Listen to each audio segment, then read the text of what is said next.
you out of your brain? You're rapping from Maine? You must be insane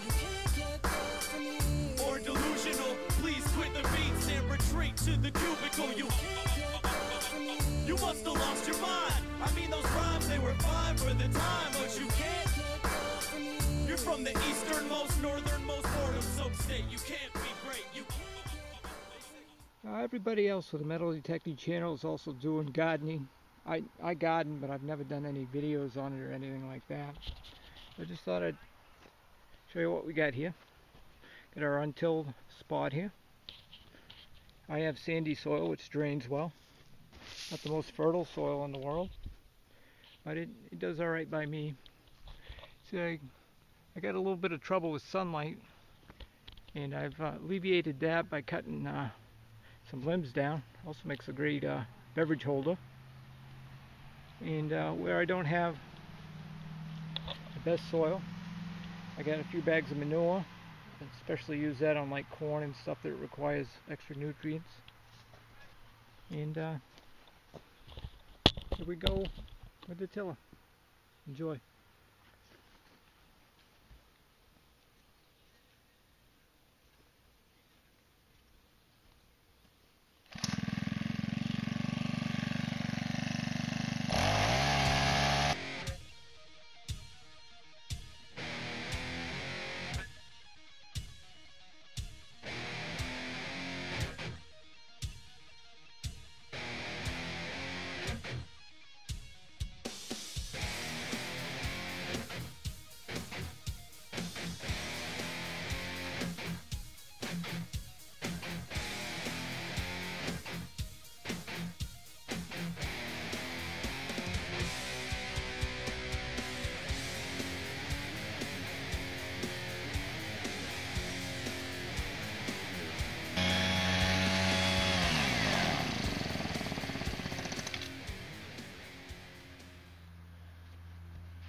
Be a time.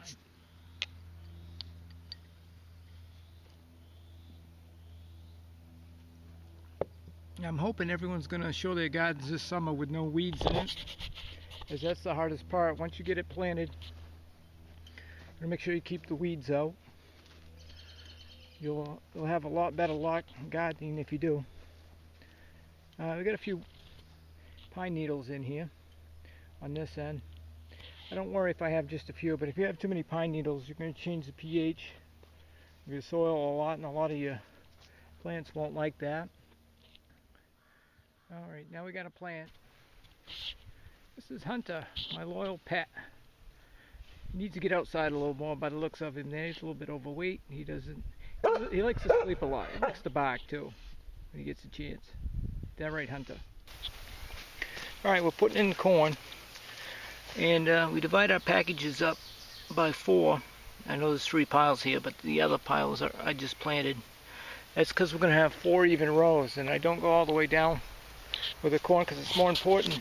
Make sure you got 4 rows spaced about 2 feet apart. And it says to put 1 seed in each hole. I don't have very good luck with that, because if a seed doesn't take, you end up with gaps. So I put 2 in each hole. It's just as easy to thin them out as it is to have an empty space. So I'd rather just thin it out when it does come in. Now what I'm going to do is I'm going to put manure on top of this directly, because corn requires a lot of nutrients. It's composted manure, so it's not going to burn it or anything. Alright, we got her in. We got the garden in. Got our 4 rows of the same variety of corn. I plant the corn back here because the sunlight basically comes from, this is the south direction, and the corn would be the tallest in the garden. If I planted it up there where those mounds are, then it would block the sun from something else. So there's a strategic reason why the corn's back here on the north side of the garden. And I use the same method. This is my string beans of putting the composted cow manure on top of where I plant. It helps mark the rows. You notice my rows aren't perfectly straight. You'll never see my garden in the gardening magazines or anything like that, but I don't really care. I'm more of a functional guy when it comes to gardening. And you might ask why I don't use like Miracle Grow or something like that. Well, Artificial fertilizer doesn't stay in the soil. It's only good for the year that you put it out. Put the compost and cow manure in. It helps fertilize your soil from here on out. And on to the next. We got carrots, which we had crop failure last year with carrots because something decided to eat my carrots as soon as they popped up out of the ground last year. So we'll see how that goes this year. And these mounds, these are my pickler cucumbers. I got 5 mounds here. I prefer to mound it up when I do cucumbers because they tend to run. It's just a little bit easier. It's the way I like to do it. And I did the same thing with these cucumbers. These are regular, more traditional type of cucumbers. I just made one 4.5 foot mound and put them all in there. And they got plenty of room to run this way. And over here, made some more mounds and threw some pumpkins in. If I get around to it, I might throw some tomato plants in or something like that. That's basically it. Like the artist formerly known as J. Mo always says, plant, grow, eat.